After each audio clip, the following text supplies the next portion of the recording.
Support comes from the Missouri Forest Products Association, providing more than 41,000 jobs in the production of wood pallets, railroad ties, white oak barrels, hardwood floors, and more. Details at choosewood.com. From St. Louis Public Radio.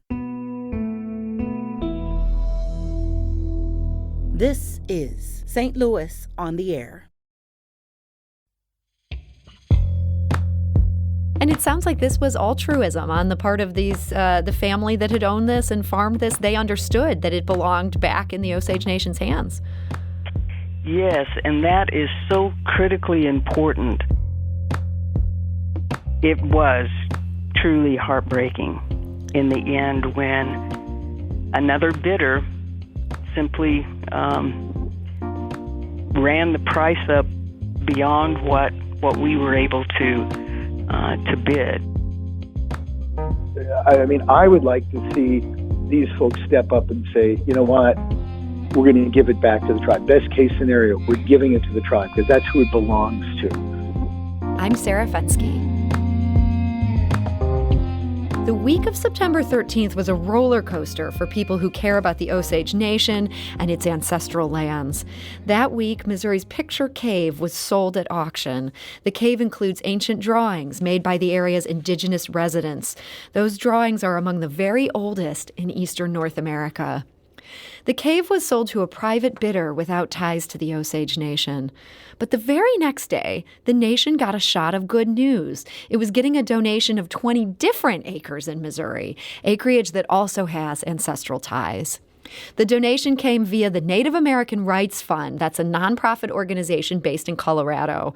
Director of Development Don Ragona spoke to our producer Evie Hemphill earlier this week. And Don explained that the 20 acres in Lafayette County first came to his organization through a bequest.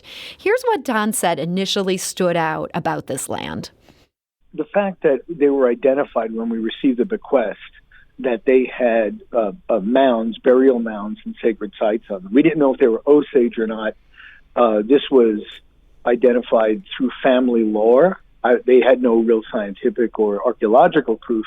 It was just that it was stories that were passed down through the family for the literally centuries that they owned the property. And that is Don Ragona of the Native American Rights Fund. He explained that the Osage Nation surveyed the land in 2019 and identified the site as within its footprint. That work led to his agency donating these 20 acres to the tribe. You know, there's no age limit on the sanctity and the sacredness of a place or graves, and these things needed to be protected. And they needed to be in the hands of people who knew best how to protect them. I mean, we're a native organization, but you know we don't own large tracts of land. We're not landlords. We don't own other properties. That's not what we do.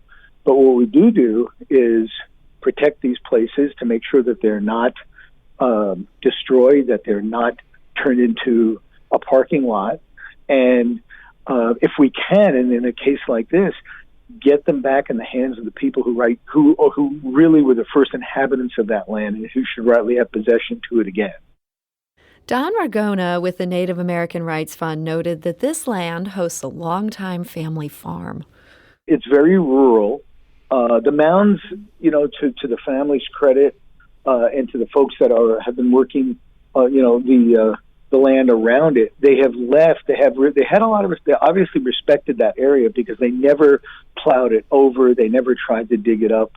So the area around the mounds itself looks like, you know, just you can obviously see the mounds. There's grass growing, you know, from it, but it hasn't been plowed. It hasn't been trampled. So those visible mounds have remained intact. The rest of the area, you know, has been farmed. You know, but yet even with all that activity, you know, the agricultural activity of the past 200 years, Dr. Hunter's team still found evidence of occupancy by Osage people. That is Don Ragona of the Colorado-based Native American Rights Fund.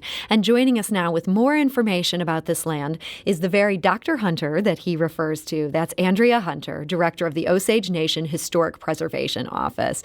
Director Hunter, welcome back to the show. Thank you. I'm glad to be here with you. So this land is 30-some miles east of Kansas City. What led you originally to survey it back in 2019, as he mentioned there? Well, the Native American Rights Fund reached out to us and informed us of the property and the potential that there may be mounds out there. And so we were very interested in going out there and ensuring that if there were mounds, that these would be protected. And so in 2019, we sent out a crew to go up and survey the property. And so when you say survey, like what does that involve when you're out there on site? Well, in this case, we were looking for the burial mounds. So this entailed walking across the property in a uniform manner in transects and simply observing the surface for the mounds. And you're able to see from observing the surface what kind of mound this is, that this isn't just something maybe naturally occurring or something that somebody else might overlook. Right. When you're looking at the landscape, you have something that is human-made, it pretty much sticks out in terms of the regularity of the form, the placement of these features on the landscape. And so we have been out and surveyed multiple times for mounds, so my crew is very familiar with the shapes and they know what to look for. Okay, it sounds like you found it here. These are burial mounds. Yes, they are. And we were very happy to be able to identify them. And there actually may be more mounds that are out there. When that survey was conducted, there were a lot of current vegetation that was inhibiting the crew from really seeing clearly the full property. So we'll be returning this fall and surveying the rest of the property to see if there are additional mounds out there. So we want to note for people who are interested in what's being described here, we have a picture of a portion of these 20 acres on our website. That's stlonair.show. Andrea, it does look like a very rural area. How would you describe the landscape? I mean, are we talking about a lot of mounds? Do they cover a large quantity of this acreage? Well, what we have seen to date is that one corner of the property does have a set of 2 mounds. And on the other portion, the western side of the property, there may be additional mounds. So right now, these are small mounds, and the general public would probably overlook them and not even notice. But to us, they very much are burial mounds. And so this was in 2019 that you did this survey. Did you know that this gift was moving forward and that in this past month that this was something that was going to be donated to the Osage Nation? Yes, we did. That has always been the goal and the purpose of what we were doing.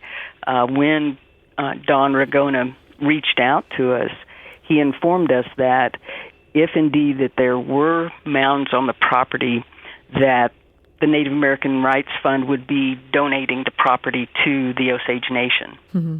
And it sounds like this was altruism on the part of the family that had owned this and farmed this. They understood that it belonged back in the Osage Nation's hands.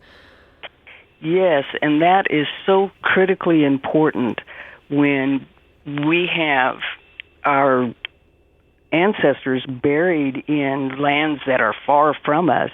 It's really critical that we have private citizens like this that take the initiative and protect what's out there and protect these burial mounds. So we're very appreciative of this. So that kind of brings us to a more sobering note. It's been just over 2 weeks since a different site here in Missouri was sold off at auction, and that's Picture Cave. And we've discussed on the show the significance of this site. I think it's shocking how few people in Missouri maybe knew about this up until recently, but this is a site that has some major significance. And now this went to a bidder at auction. The Osage Nation put out a statement calling the sale heartbreaking. Were you hoping going into this that this was something that the Osage Nation might be able to obtain for themselves? Yes, we were extremely hopeful that we would be successful, and it was truly heartbreaking in the end when another bidder simply ran the price up beyond what we were able to bid. So it was devastating. So you did put a bid in through this private auction.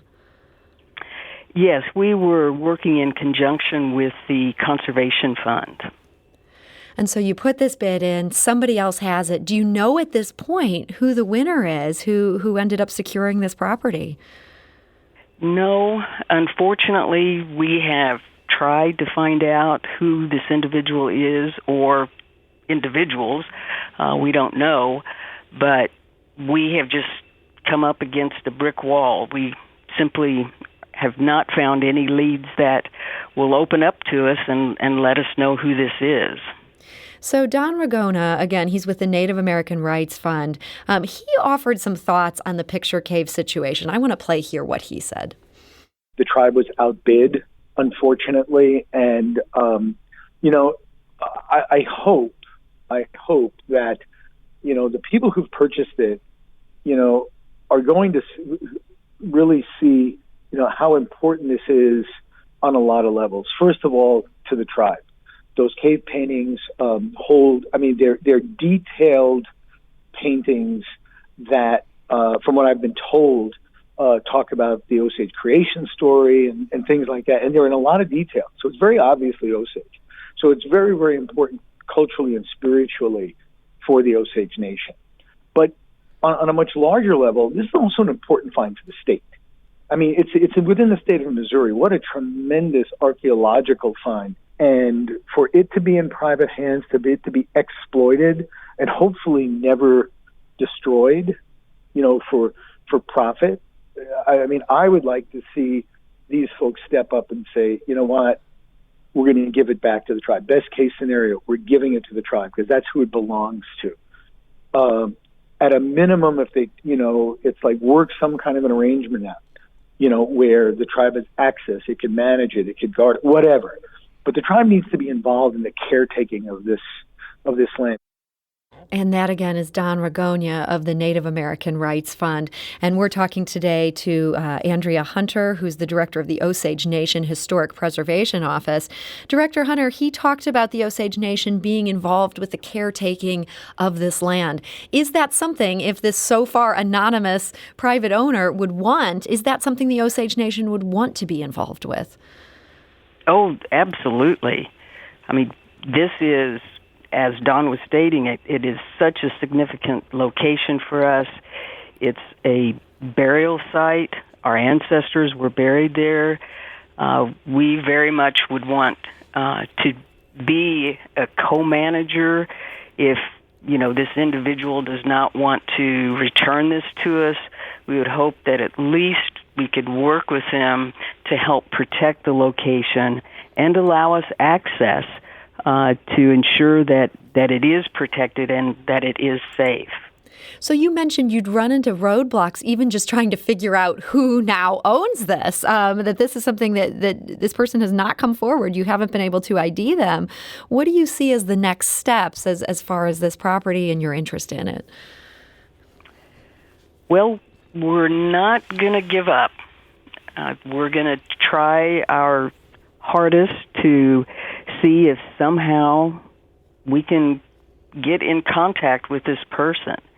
And we'll need the public's assistance in that, because it just seems like to date we just haven't had any luck. And if this person was listening today, what would you want them to know? That our door is wide open, that we would very much want to discuss this sacred site that's so important to us and come to some kind of an agreement where we can work together. So, Director Hunter, it strikes me your headquarters are in Oklahoma, and yet now we've had these two kind of prominent cases here in Missouri where we're talking about ancestral lands in the state of Missouri. What would you hope that contemporary Missouri residents take from all this, even beyond the people who own the picture cave, those of us living in this state who maybe don't think so much about the people here who were here first? Well, that you realize that there was a whole civilization of people that came before the present occupants, that we are still very much invested in that land. It was our homelands for hundreds of years, and we have literally hundreds of our ancestors buried there. And we would hope that the public would recognize this and learn perhaps a bit of our history and know who came before you and assist us in any way. If there are other burials that are out there that the public knows about, that they contact us and we can come and verify them. And it would benefit everyone. And so in our last moment here, I want to bring it back to this 20 acres in Lafayette County that is now again in the Osage Nation's ownership. What are your plans immediately going forward for this? Is this a matter of more surveying, or is there more that you have on the agenda? Well, we certainly do intend to do more surveying, and we want to ensure that we have identified all that is out there, and that will be our next step. And once we know the totality of the sacred sites that are there, then we will create a management plan to protect those. Well, Andrea Hunter, Director of the Osage Nation Historic Preservation Office, I want to thank you so much for joining us today. Well, thank you for having me. I appreciate it.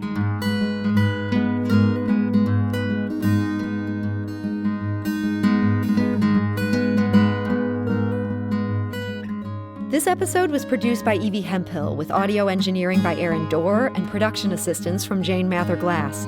It was mixed and edited by Jane. Our executive producer is Alex Hoyer. St. Louis on the Air is a production of St. Louis Public Radio.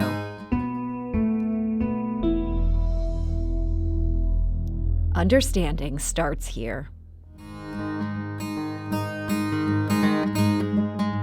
If you learned something new from today's episode, consider leaving us a review and rating on Apple Podcasts on the App Store. It's the easiest way to help people discover our show. We appreciate it. Thank you. St. Louis Public Radio is a member-supported service of the University of Missouri, St. Louis.